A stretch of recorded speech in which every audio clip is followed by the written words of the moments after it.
সালাম স্বয়ং আল্লাহ পাকের একটা নাম, আল মালিকুল কুদ্দুসুস সালাম। সুবহানাল্লাহ। আল মালিকুল কুদ্দুসুস সালামুল মুমিনুল মুহাইমিনুল আজিজুল জাব্বারুল মুতাকাব্বির সুবহানাল্লাহি আম্মা ইউশরিকুন।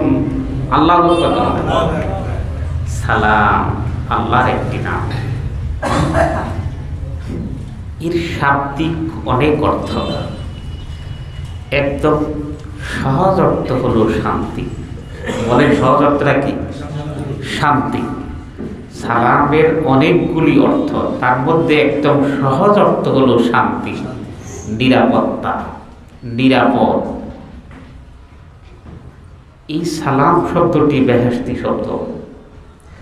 সালাম শব্দটি কোরআনের অগণিত স্থানে এসেছে, যেমন বিসমিল্লাহির রহমানির রহিম,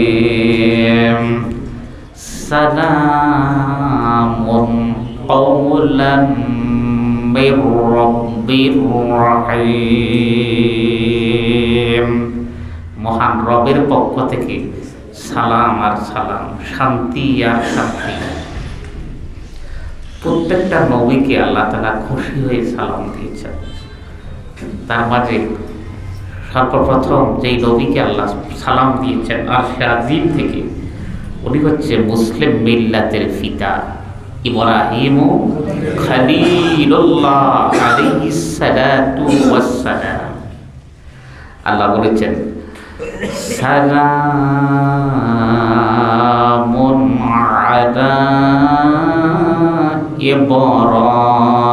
ইব্রাহিম। পড়েন তো, আমাদের নবী ইব্রাহিম খলিলুল্লাহ, আমার পিতা ইব্রাহিম খলিলকে একটু সালাম দেন। সালামুন আলা ইব্রাহিম। আল্লাহ খলিল ইব্রাহিমের উপরে আল্লাহ পাকের আরশ মহল্লা থেকে শান্তির ধারা অবতীর্ণ হয়ে যাক, আমরা বলি আমিন। আজকের আলোচনা হৃদয়ের প্রশান্তি আসবে। এই আলোচনাটি সম্পন্ন করার থেকে কোন কোন জায়গায় আল্লাহ দুইজন নবীকে একসাথে সালাম দিয়েছেন। সালামুন আলা মুসা ওয়া হারুন। পড়েন সালামুন আলা মুসা ওয়া হারুন। আল্লাহু আকবার। এই আয়াতে আল্লাহ মুসা নবীকে এবং তার ভাই, আপন ভাই হারুন আলাইহিস সালামকে সালাম দিয়েছেন। দুই ভাই নবী ছিলেন, দুই ভাই ইসলামের দাওয়াত দিয়েছেন মৃত্যু পর্যন্ত। আল্লাহ রাব্বুল আলামিন দুইজনকে সম্মানিত নবী হিসেবে কোরআন পাকে তাদের নাম উল্লেখ করে দিয়েছেন। সুবহানাল্লাহ। আরেকজন নবীকে তো দিয়েছেন সালাম, সাথে জগৎবাসীকেও দিয়েছেন। সালামুন আলা নূহিন ফিল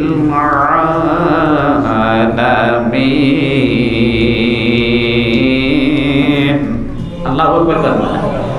আল্লাহ বলে আমার নবী, সম্মানিত নবী নূহ, তার উপরে শান্তির ধারা অবতীর্ণ হোক। জগতের সকল মানুষের উপরে আল্লাহ শান্তির ধারা অবতীর্ণ করে দিন। বলেন না আমিন। এরপরে সকল নবীকে একসাথে আল্লাহ সালাম দিয়েছেন। কিভাবে? সুবহানা রাব্বিকা রাব্বিল ইজ্জাতি আম্মা ইয়াসিফুন। বলেন ওয়া সালামুন আলাল মুরসালিন। দুনিয়ার সকল নবীদের উপরে আল্লাহ একসাথে শান্তির দ্বারা সালাম অবতীর্ণ করেছেন।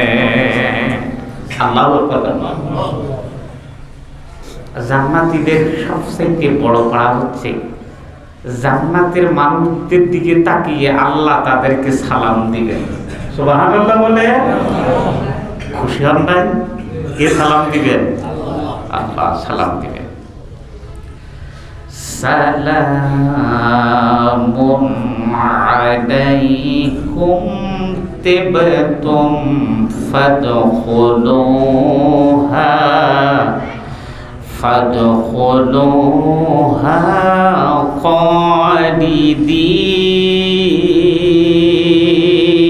খালিদিন। আল্লাহ আল্লাহ বলেন তোমাদের উপরে সালাম, তোমরা জান্নাতের ভিতরে প্রবেশ করো, সালামের সাথে সাথে আল্লাহ শান্তির ধারা তোমাদের উপরে অবতীর্ণ হয়ে যাচ্ছে। সুবহানাল্লাহ বলেন। আবার মেরাজে যখন আমাদের নবী গেছিলেন, আমাদের প্রিয় নবীকে আল্লাহ তাআলা খুশি হয়ে সালাম দিয়েছিলেন, যেই সালামটা আমরা তাশাহুদের মধ্যে পড়ার সময় দেই। দেন তো আমার সাথে, আসসালামু আলাইকুম ওয়া রাহমাতুল্লাহি ওয়া বারাকাতুহু, আসসালামু আলাইনা ওয়া আলা ইবাদিল্লাহিস সালিহিন। আল্লাহু আকবার। আল্লাহ পাক আমার নবীজির পরে যখন সালাম দিলেন, আমার নবী পৃথিবীর প্রত্যেকটা মোমেন্টকে সালামের আওতায় দিয়ে আসলেন। আসসালামু আলাইনা ওয়া আলা ইবাদিল্লাহিস সালিহিন।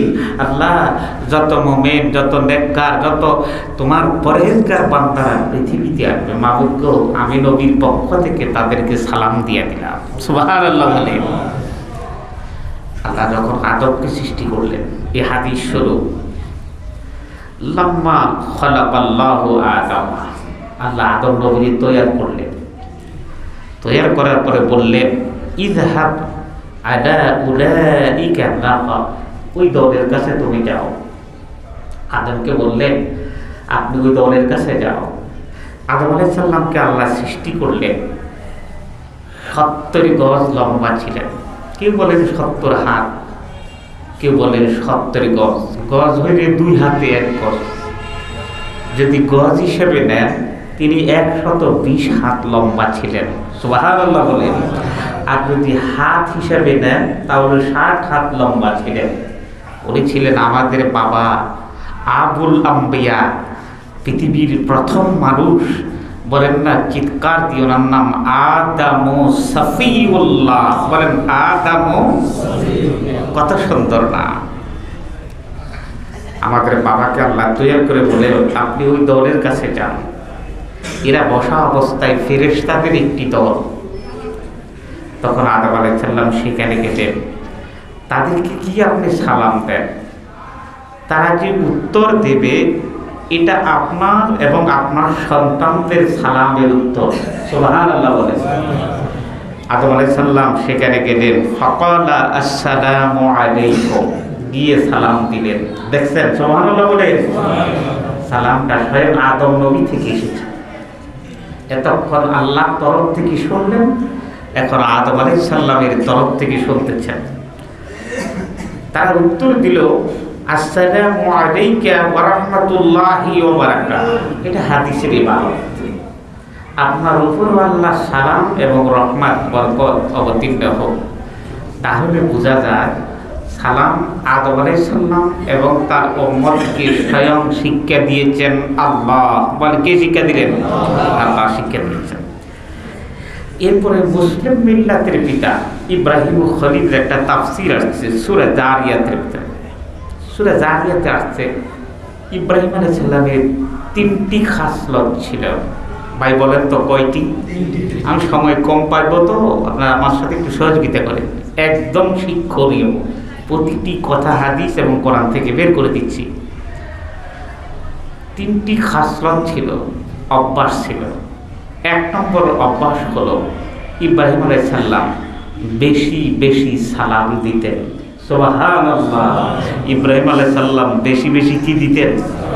সালাম দিতেন। আমাদের নবী, আমাদের বাবা মুসলিম মিল্লাতের পিতা ইব্রাহিম খলিলুল্লাহ। 2 নম্বর হচ্ছে তিনি বেশি বেশি মেহমানদারি করতেন। তিনি মেহমান ছাড়া খাবারই খেতেন না। 7 দিন উপোস থাকতেন, তবে খাবারে মুখ দিতেন না। তিনি মেহমানকে সম্মান করতেন। আরেকটা অভ্যাস হলো ইব্রাহিম আলাইহিস সালাম বেশি বেশি নামাজ পড়তেন। সুবহানাল্লাহ বলেন না? তারপর নামাজ কিন্তু সব নবীদের উপরে নামাজ ফরজ ছিল, তবে আমরা যত মর্যাদা পেয়েছি এত মর্যাদা কোনো নবীরা পায়নি। সব নবীরা নামাজ পড়তেন। একদিন একাধারে 7 দিন তিনি উপোস ছিলেন, মেহমান পাচ্ছেন না। এতে কোরআন পাকে আসছে, হাল আতাকা হাদিসু দাইফি ইব্রাহিমাল মুকরামিন। আপনার কাছে কি ইব্রাহিম আলাইহিস সালামের সম্মানিত মেহমানের সংবাদ পৌঁছেনি? সুবহানাল্লাহ বলেন। হে নবী, আপনার কাছে কি ইব্রাহিম খলিলের মেহমানের সুসংবাদ পৌঁছেনি? যখন তারা আসলেন, মেহমান 2 জন প্রবেশ করলেন। প্রবেশ করার সাথে সাথে কি বললেন? ইয দাখালু আলাইহি ফাকালু সালামা। তারা 2 জন প্রবেশ করে নবী ইব্রাহিমকে সালাম দিয়া দিলেন। সুবহানাল্লাহ। ওয়ালা সালাম। নবী ইব্রাহিম বললেন, তোমাদের উপরেও সালাম। দেখছেন, এক তো আদম নবী বললেন, এক ইব্রাহিম খলিলও বললেন। সালাম দেওয়ার পরে তারা ছিল অপরিচিত। এই মানুষগুলি তিনি কখনো দেখেন নাই। একদম উত্তম আকৃতি সম্পন্ন মানুষ, অপরিচিত মানুষ। দেখার পরে সালাম দিয়ে বসালেন। ভিতরে স্ত্রী হযরতে বিবি সায়রা, উনি মুসলিম মিল্লাতের মা। আরেকজন মা আছে, নাম কি বলে? বিবি হাজেরা। আরেকজন মা নাম কি? আরেকজন মা আছে, নাম কি বলে? বিবি হাওয়া আলাইহাস সালাতু ওয়াস সালাম। আল্লাহু আকবার। আমার নবীর সকল স্ত্রীরা আমাদের মা। মা খাদিজা, মা আয়েশা, মা মাইমুনা, মা মারিয়া, এগুলি সমস্ত আমাদের মা। কেমন মা? আপন মা যেমন মা, আমার নবীর স্ত্রীরা আমাদের মা। আল্লাহ রেখেছেন, আন-নাবিয়্যু আওলা বিল মুমিনিনা মিন আনফুসিহিম ওয়া আজওয়াজুহু উম্মাহাতুহুম। নবী হচ্ছে তোমাদের প্রাণের চাইতে আরো নিকটে, আর ওনার স্ত্রীগণ তোমাদের মা। আল্লাহু আকবার। সম্মানে তাফসীর করতে হবে, ভালো করে খেয়াল করে। এবার আমাদের মা সায়রার কাছে ইব্রাহিম খলিল কি বলে, সায়রা রে, মেহমান তো আসছে আল্লাহর তরফ থেকে, ঘরে কি কোনো খাবার আছে বা কোনো কিছু আছে? বা দেখেন ঘরে তো উপস্থিত কোনো কিছু নেই। আমার একটা আদরের বকরি আছে, যেটাকে আমি সন্তানের মতো করে আদর করি।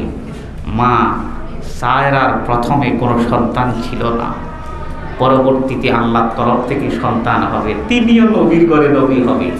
একটু পরে বলতেছি। তো আমি একটা বকরি পালি, এটার গলায় হার দেই, কানের মধ্যে দুল লাগাই, গলার মধ্যে হার দিই, এর সন্তানের মতো পালি।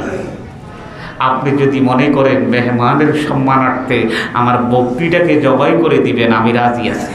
সুবহানাল্লাহ বলেন না? মেহমানের সম্মানে বকরিটা যদি জবাই করে দেন, আমি রাজি আছি। ইব্রাহিম খলিল দেরি না করে বিসমিল্লাহি আল্লাহু আকবার জবাই করে দিলেন। আমাদের মা সায়রা সুন্দর করে গোশত রুটি তৈরি করে সামনে দিলেন। অপরিচিত মেহমানকে মেহমানদারি করাবেন। মেহমান খাবার খাচ্ছে, ইব্রাহিম আলাইহিস সালামও খাবার খাচ্ছে। মেহমান খাবারের কাছে বসে আছে, ইব্রাহিম আলাইহিস সালাম শুরু করে দিয়েছে। তিনি তো 7 দিন রোজা থাকতেন একসাথে। নবীদের দ্বারা সম্পদ, সওম ও বিসাল উম্মতের জন্য জায়েজ নাই। এটা একটা মাসালা। নবীরা সওমে বিসাল থাকতেন। আমার নবী লাগাতার রোজা থাকতেন, খাবার গ্রহণ করতেন না। কিছু সাহাবী ট্রাই করতে গেছিলেন, নবীও থাকে আমরাও থাকি, ইফতার করব না, কয়েকদিন পরে করব। দেখে যে মরে যাচ্ছে, দুর্বল হয়ে যাচ্ছে। কাত হয়ে পড়ে যাচ্ছে। রসুল বলেন তোমরা এগুলি করবা না, এটা তোমরা পারবা না, কারণ আমার আল্লাহ আমারে খাওয়ায়, আমার আল্লাহ আমারে পান করায়। জোরে কন্যা সুবহানাল্লাহ। ভাইরা আমার, আল্লাহর হাবিব মুহাম্মদ সাল্লাল্লাহু আলাইহি সাল্লামের জবান মোবারক থেকে কোরআনের তাফসীর অনুসারে যে কথাটা শুনছেন, অতঃপর বকরিকে জবাই করে সুন্দর করে গোশত রুটি তৈরি করে দেওয়ার সাথে সাথে ইব্রাহিম আলাইহিস সালাম আল্লাহর নামে শুরু করলেন। ভিতর থেকে ছোট্ট করে আওয়াজ দিয়ে মা সায়রা বলে, আপনি যে খাবার গ্রহণ করতেছেন মেহমান তো খাচ্ছে না। ইব্রাহিম আলাইহিস সালাম অবাক হয়ে গেলেন, আপনারা খাচ্ছেন না, আমি তো শুরু করে দিলাম। এরা উত্তর দিচ্ছে, দেখো নবী, আমরা তো মানুষ না, আমরা আল্লাহর ফেরেশতা। ফেরেশতারা খাবারও খায় না, পানও করে না, আল্লাহর হুকুম অমান্য করে না। আপনি দীর্ঘ একটি সপ্তাহ ধরে না খেয়ে আছেন, রব্বুল আলামিনের আরশে আজিম থেকে আমাদেরকে হুকুম দিলেন আপনার ঘরে মেহমান হওয়ার জন্য। নবী, আমরা খাইও না, পান করি না, তবে আপনার জন্য একটা সুসংবাদ আছে। আপনার স্ত্রী বিবি সায়রা যে আদরের বকরিটা জবাই করে দিয়েছেন, আল্লাহ পাক তার এই মেহমানদারিতে খুশি হয়ে তাকে একটা সন্তান দান করবেন। তিনি হবেন নবীর ঘরে নবী, ওনার নাম হযরতে ইসহাক আলাইহিস সালাতু ওয়াস সালাম। চিৎকার দিবেন আল্লাহু আকবার। ইব্রাহিম খলিল বলে, কি করে সম্ভব? আমার স্ত্রী তো বন্দা, আমি বৃদ্ধ হয়ে গেছি, স্ত্রী বয়স্কা, কিন্তু আমি বিশ্বাস করি, তবে কি করে সম্ভব? তারা বলল, দেখুন আপনার স্ত্রী যে বকরি জবাই করছে, ওর হাড্ডি গুড্ডি যেগুলি ফেলে দিছে, এগুলি কথা ইব্রাহিম খলিল সামনে নিয়ে আসলেন। ফেরেশতারা বললেন, কুম্বির নিল্লাহ, আল্লাহর হুকুমে জিন্দা হয়ে যাও। সাথে সাথে আগের বকরিটা যেইভাবে জিন্দা ছিল এইভাবে জিন্দা হয়ে দাঁড়িয়েছে আর দৌড় মারছে। জোরে কন্যা সুবহানাল্লাহ। হবি যে আল্লাহ এই মরা বকরি দিয়ে আবার জিন্দা করছেন, ওই আল্লাহ আপনার বন্দা স্ত্রীর সন্তান দিবেন। ঠিক ওনার নসল থেকে ইসহাক আলাইহিস সালাম পৃথিবীতে আসলেন, সেখান থেকে ইয়াকুব আলাইহিস সালাম পৃথিবীতে আসলেন। ইয়াকুব আলাইহিস সালামের একটা নাম ছিলেন বনি ইসরাইল, সেখান থেকে বনি ইসরাইল একটা বংশের তৈরি হয়ে গেছে। আর এই বংশ থেকে ৭০,০০০ নবী পৃথিবীতে আগমন করছে। আল্লাহু আকবার। এই ৭০,০০০ নবীরা সালাম দিতেন। দেখুন, আজকে আরেকটা হাদিস থেকে শুরু করি। আন আব্দুল্লাহ ইবনে আমর রাদিয়াল্লাহু তাআলা আনহু قال বলেন, আন্না রাজুলান সাআলা রাসূলুল্লাহি সাল্লাল্লাহু আলাইহি ওয়াসাল্লাম আইয়ুল ইসলামি খায়রুন। নবী গো, ইসলামের সবচেয়ে উত্তম কাজ কোনটি? নবীজি বললেন, গরিব অসহায় মানুষকে খাবার খাওয়াইবে। আপনি দেখবেন কোনো একটা মানুষকে যদি আপনি অন্তর থেকে মেহমানদারি করে একবেলা খাবার খাওয়ার, হাজারো টাকা দিয়ে সাহায্য করলে এক সময় ভুলে যায়। কারো ঘরে অন্তর থেকে মহব্বত করে যার তৈরি করছে খাইছেন, এটা মৃত্যু পর্যন্ত বলা যায় না। আলহামদুলিল্লাহ বলেন, এটা হাদিসের সুন্নাহ। মানুষটা অন্তর দিয়ে খাওয়ার পরে তৃপ্তি যখন পাবে, নিজের কলিজার থেকে দোয়া করবে, আলহামদুলিল্লাহিল্লাযী আত'আমানা ওয়া সাকানা ওয়া জা'আলানা মিনাল মুসলিমিন। আল্লাহ, আমাকে যারা খাওয়াইলো তুমিও তাদেরকে খাওয়াও, আমাদেরকে মুসলমানের কাতারে শামিল করো। বলেন না আমিন। দেখছেন, রাসূল বলেছেন, ওয়াত্তাকুরিউস সালামা আলা মান আরাফতা ওয়া মান লাম তা'রিফ। তুমি কাউকে চিনো আর না চিনো, প্রত্যেককে সালাম দিতে থাকো। কারণ সালাম, রাসূলুল্লাহর কাছে এক সাহাবী আসছে, আসসালামু আলাইকুম। নবী বলেন, বলো। 10টি নেকি আমলনামা হয়ে গেছে। আরেকটা এসে বলে, আসসালামু আলাইকুম ওয়া রাহমাতুল্লাহ। নবীজি বলেন, তুমিও বসো, তোমার আমলনামায় 20টি নেকি লেখা হয়ে গেছে। সুবহানাল্লাহ। আরেকজন এসে বলে, আসসালামু আলাইকুম ওয়া রাহমাতুল্লাহি ওয়া বারাকাতুহু। নবী বলেন, তুমি বসো, তোমার আমলনামায় 30টি নেকি লেখা হয়ে গেছে। এরপরে অংশে হাদিসে আসছে, যতটুক দোয়া বাড়াইবে ততটুক সওয়াব বাড়বে। আল্লাহু আকবার। দেখছেন কেন আপনি এই পবিত্র সালামকে আপনি কৃপণতা করেন কেন? রাসূল বলেছে যে সালাম দিতে কৃপণতা করে এই অহংকারী যে সালাম দিতে কৃপণতা করে, সে আসল তার ভিতরে অহংকার ঢিপু হয়ে থাকে। যিনি আগে সালাম দেন উনি অহংকার মুক্ত। আমাদের সমাজের অনেক আলেম মনে করে মানুষ শুধু আমারে সালাম দিবে, অনেক রাজনীতিবিদরা মনে করে মানুষ শুধু আমাকে সালাম দিবে, অনেক মুরব্বীরা শুধু মনে করে আমি মুরব্বী, সবাই আমারে সালাম দিবে। আমার নবীজি ছোট বালকদের পাশে যাচ্ছেন, মাররা আলা গিলমানিন ফাসাল্লামা আলাইহিম, নবীজি ছোট বালকদের পাশে যাইতেন, সালাম দিতেন। মাররা আলা নিসওয়াতিন ফাসাল্লামা আলাইহিন্না, নবীজি কিছু নারীর পাশ দিয়ে গেলেন, জোরে তাদেরকেও সালাম দিলেন। হযরত আব্দুল্লাহ ইবনে ওমর বাজারে যাইতেন, এক সাহাবী কয় কেনাকাটা করেন না, কোনো জায়গায় বসেন না, বাজারে কি কাজ করেন, কেন যাচ্ছেন? কয় আমি বাজারে যাই, আমার সাথে তো কিছু মানুষের সাক্ষাৎ হবে, আমি রাসূলুল্লাহর সালামটা তাদের ধারে ধারে পৌঁছাইয়া দিব। আল্লাহু আকবার! সেটা আমার কত গুরুত্ব। আমার নবীজি মক্কা থেকে মদিনায় গেলেন, মদিনা যাওয়ার পরে প্রাণাক্রান্ত হৃদয়ে কিছু শব্দ উচ্চারণ করলেন, ইয়া আইয়ুহান নাস আফশুস সালাম, হে মানব সকল বেশি বেশি সালাম দাও। ওয়াতি'মুত তাআম, অসহায় দরিদ্র মানুষকে খাবার দাও। ওয়াসিলুল আরহাম, আত্মীয়তার সম্পর্কগুলি রক্ষা করো। ওয়াসাল্লু বিল্লাইলি ওয়ান নাসি নিআম, রাতে বেলায় মানুষ যখন ঘুমিয়ে যায় তাহাজ্জুদের নামাজে দাঁড়িয়ে হৃদয়ের গভীর থেকে তেলাওয়াত করে সালাত আদায় করো। আল্লাহর কাছে প্রাণ খুলে মহব্বত নিয়ে বসে বসে বিছানায় দোয়া করো। তাদখুলুল জান্নাতা বিসালাম, এই চারটা কাজ করলে সালাম দিতে দিতে আল্লাহ তোমার জান্নাতে প্রবেশ করে দিবেন। আল্লাহু আকবার! দেখছেন, এই যে আপনি এটা এত ছোট মনে করেন আসসালামু আলাইকুম বলাটা, হাদিসের ভাব অধ্যায় ইয়া বড় বড় ভাব, 32টা হাদিস আছে। কয়টা শুনলেন? কতক্ষণে বলতাম বলেন? রাসূলুল্লাহ সাল্লাল্লাহু আলাইহি ওয়াসাল্লাম এত সুন্দর করে বর্ণনা করেছেন। মুসলিমের উপরে 6টা কর্তব্য, তার মধ্যে একটা কর্তব্য হচ্ছে যখন তাকে কোনো মুসলমান ভাইকে দেখবে সাথে সাথে যেন তাকে সালাম দেয়। কোনো মুসলমান ভাই যখন তাকে আহ্বান করবে যেন তাকে সাড়া দেয়। এইভাবে রাসূলুল্লাহ সাল্লাল্লাহু আলাইহি ওয়াসাল্লাম সালামের প্রচলন করে দিয়েছেন। প্রিয় ভাইয়ের আমার, বন্ধুরা আমার, আল্লাহর হাবিব বলেন, হে আনাস, তুমি যখন তোমার ঘরে যাবে তখন আসসালামু আলাইকুম বলে প্রবেশ করো। তোমার এবং তোমার ঘরের মানুষের উপরে আকাশ থেকে রহমতের বাড়ি দ্বারা, বরকতের বাড়ি দ্বারা আল্লাহ অবতীর্ণ করতে থাকবেন। সুবহানাল্লাহ। মিশকাত শরীফের 3য় অধ্যায়ের শেষ হাদিস, এটা বলি শেষ করে দেব।